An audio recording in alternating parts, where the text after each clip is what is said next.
Why would you want to give up your career over an inmate? Why would you try to poison an inmate because you had an argument with that inmate? What could be going on in your mind? Recently, at Lowell Correctional Institution, Marion County, Florida, Central Florida, once again, Lowell has trouble. Hi, I'm Gary York, True Prison Stories. If you like this video, please subscribe. Now, I'm not going to get into all the huge details of what happened at Lowell. It's all over the news. You can Google officer tries to poison inmate if you want to see all the details. I want to discuss why we're having these things happen. I mean, an inmate apparently got into an argument with a 28-year-old officer, and she took it to heart. Boy, she let it get to her so much that she sprayed the food tray with bleach before giving it to the inmate. Allegedly, there's an officer who's a witness. The inmate reported what had happened to another officer, and we want to give kudos, say thank you to the officer who reported this to their superiors, that this was an allegation that was brought forward to them.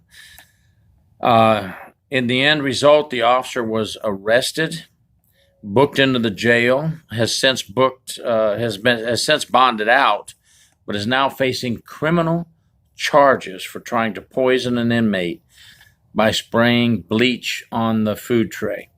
And you know, for what? You let the inmate get to you so much that you do a crime like this? That's a crime. You know, if I drive through McDonald's and somebody spits in my food or does even worse to my food and we find out about it, I want them arrested. You know, this is terrible that you've taken an oath to protect your community, to uphold the laws, to provide care, custody, and control for inmates. No matter how much an inmate may anger you, no matter what an inmate says, you cannot allow it to drive you over the edge to the point where you do something like this. You know, we've had other incidents that have occurred where an inmate has angered an officer and they do cell pops. Wait till the night shift comes on, go get an inmate from another dorm, big brawly inmate, bring him to the dorm, pop a cell and say, take care of that inmate, we'll take care of you. And they allow the inmate to harm, beat up, physically abuse this inmate. And then the inmate comes out, they take him to the food service and have another inmate cook them up a special meal, give them extra blankets. Yes, that's happened. That happened at Charlotte Correctional, actually, in Florida. That is a crime. You will be arrested for that. What can possibly be said to you? You know, we always say if you're going to be a correctional officer, have tough skin. Let the words bounce off. If an inmate attacks you, protect yourself. Do what you need to do to protect yourself from being harmed. But to retaliate in these types of ways is criminal. You now will end up in jail. You may get probation. You may get some prison time. In most cases, it's probation. But you never know. We've had officers here in Florida end up in prison on 3-year sentences. One for selling his pain pills that were issued to him monthly by the United States Army because he was a disabled veteran, and thank him for his service, but you can't be selling your pills to inmates in the prison, being paid by family members on the street, and selling your pills to the inmates in the prison. You know, ask for help in those cases. This is a veteran who served our country, and we appreciate that. But now, don't ruin your career and ruin your VA benefits, because he lost his VA benefits after that. You know, don't do that to yourself. What is wrong? Ask for help. If you are angered to the point you want to do something to an inmate, talk to somebody. Tell them, I think I'm about to do this or that. Let me out of here for a little bit. And I hope that any co-workers would assist you in doing the right thing. I would hope that any supervisor wouldn't say, we're too damn short-staffed. You stay here, because you're leaving an officer who has just pleaded to you in a position to do something bad. They're giving you their cry for help. So I would rather you do that. You're not going to lose your job, and let your coworkers, your supervisors, or the agency help you with anger management or anything that they deem necessary to help you learn to not allow these things to anger you to the point of committing a crime. We've had officers get mad at inmates and throw their food trays through the food slot on the floor and tell the inmate, you want to eat, pick it up off the floor. Listen, that's not what we're hired to do, okay?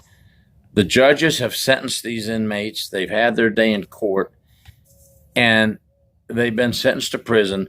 You are not there to be their judge and jury and commit crimes of this nature. Okay, we have disciplinary measures in place.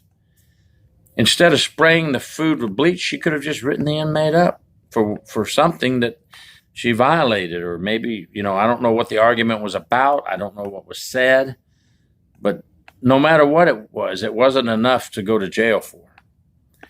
You see what happens when you do these type of things? You've allowed the inmates to win, okay? You're the big loser. You're the one now that went to jail and lost your job, lost your benefits, and are facing criminal charges, going to have a record for the rest of your life.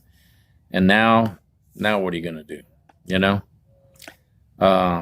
don't want to hire you at McDonald's because you may put something in the food if they do a background check on you. I laugh, but it's not funny. It's very serious. We're losing way too many officers for this criminal behavior, and it's happening too much. We have to put a stop to it. So the Florida Department of Corrections in this case said, we do not condone misbehavior of officers, and the leaders of Lowell Correctional Institution do not condone this, and we take swift action. Well, you did. They fired this officer. She was arrested, and now she's facing criminal charges. So I have to say that's good. That's good. But I'm seeing these reports from Florida Department of Corrections monthly now. We do not condone this type of behavior. We do not condone this type of behavior. Well, a statement to the media every time this happens is something we know they have to do. The agency is asked to give their statement on this issue. But what are we going to do now? Just let it go at that and continue on? Or are we going to put some extra training in place for ethics and anger management issues and give these officers some training in what to do when they become angered by an inmate? Are we going to implement more training on how to handle these type situations?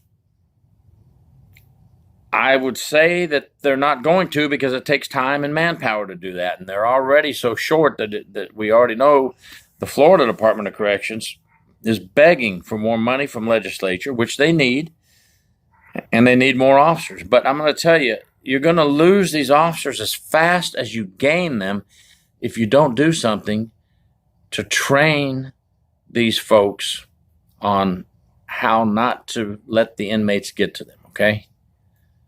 All right, inmate manipulation training, ethics training, not making them take anger management, but implement some anger management classes in there that are mandatory to tell them about how to control your anger when an inmate says, when I get out of here, I'm going to be with your sister, or when I get out of here, I'll see your mother.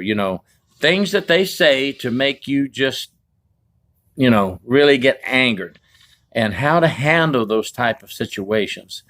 I would rather you have to sit through 3 more areas of training every year than to see you be arrested and put in jail for committing a crime. Okay? So let's take this negative story and turn it into something positive. If you're still with me on the video, some people watch the first 3 minutes of the video and say, well, these damn inmates and blah, blah, blah. Listen, nobody told this officer to do this, okay? What I want to do is take this negative incident and turn it into something positive, and let's save future officers from falling into this trap. Okay, there's no excuse for what she did. There's no excuse for some of the other things that have occurred throughout the years. No excuse, but we need to get it stopped.